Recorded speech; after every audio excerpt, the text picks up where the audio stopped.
Міне Atmoto толықтай обзорда видео таныстырылым.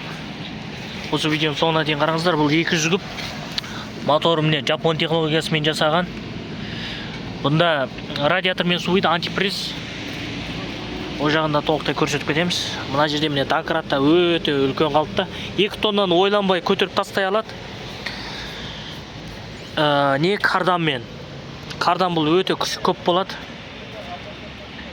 Сосын кейін тағы бір қызықты қоса кетейік, Atmoto, внимание, задний ход. Atmoto абайла дейді. Енді толықтай қазақша қосамыз, ана орыс тілін алып тастайтын боламыз. Артқа бұрылған кезде қазақша айтады ғой. Atmoto аты да енді қазақша. Бұл жерде тек қана қазақша болып тұрған жоқ, сапада өте керемет, сапада қазақша болып тұр. Міне антиприздың башөгі бәрі темірден. Руби мына жерде көрсетеді, оны ашып, не көрмейсіздер.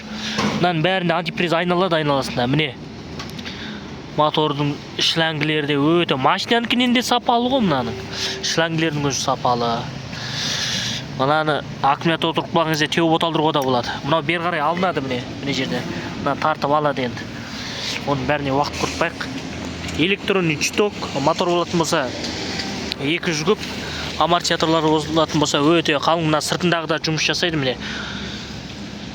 Одан кейін толықтай учетпен. Мынадан бәрі орысша тұр, бұның бәрі қазақша өзгереді ақырындап. Мынау да бірақ орысша. Енді Қазақстан ғой бұл. Орысша болу керек. Өзгертеді мынаның бәрін болашақта өзгертейміз. 200 күп міне Қазақстанда өндірілген таза, учетқа қоюға болады. Аккумулятор да өте үлкен аккумулятор. Міне 34-19 EMF, 6-36 EMF деп тұр. Аккумулятор оңайшылықпен отырмайды. Мынау жаңағы ананың несі, бачөгі, мынаны көтеретін бәлен. Мына жерде міне жеткіз құятының өзі өте әдемі.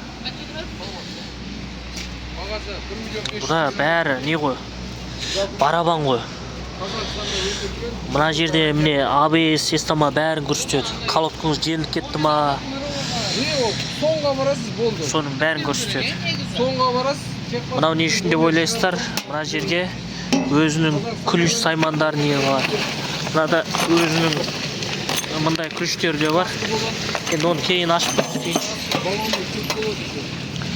Міне көтеріп тұрғанда көрініс осылай. Мына ұзындығы 2 метр ма? 2 метр 25. 2 метр 25 борт только. Ені 1 метр 35. 2 тонна әдеттегідей көтереді. Мынада 200 күп деп жазылған, бірақ бұл 400 күптердің күшін береді. Өйткені мына мотор Жапон технологиясымен жасалған. Енді көбі Қытайдың техникасын Жапон деп айтсақ, не қыласыздар, сенбейсіздер. Жапон бізбен емес Қытаймен көрші ғой. Қытайда Жапонға шығуға өте оңай, мүмкіншілік өте көп. Одан мына соединенияларда өте үлкен, қараңызшы, менің шынтағымдай бар. Енді шағын осындай бейнежазба жаздық, бұдан да сапалы бейнежазбаларымыз болады. Сіздерге түсінікті болу үшін осындай обзор жасадық.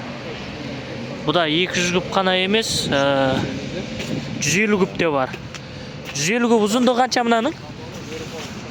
Мынанікі где-то бір 60 па, 130 ба сондай мынаның. Мынаның борт сәл кішілеу болады. Мына 150 күп. Не, гос нөмір тағатын жерден бәрін әдемі орналастырған. Бәрінде сол мүмкіншілік қарастырылған. Мына жерде міне қазақша жазылып қойған, Қазақстанда жасалған. Яғни отандық өнім деп айтуымызға болады. Енді Қытай завод құрып жатыр, құрастырып жатсыңдар деген әңгімені айтуыңыздарыңыз мүмкін. Қытай ешқашан заводты көтеріп кетпейді, бұны біз өз елімізде қалдырамыз, өз елімізде қалатын болады. Отандық өндіріске қолдау білдіріңіздер, Atmoto алыңыздар. Сіздер қолдау білдірген жерде ары қарай завод, компания қалыптасады. Қолдау білдірмеген жерде бәрі банкрот. Бәрі уақытша істеп, жан-жаққа тарайды. Сондықтан Atmoto өзіміздің фирма, өзіміздің бренд деп алуға тырысыңыздар. Сапа өте керемет, сапа үлкен деңгейде.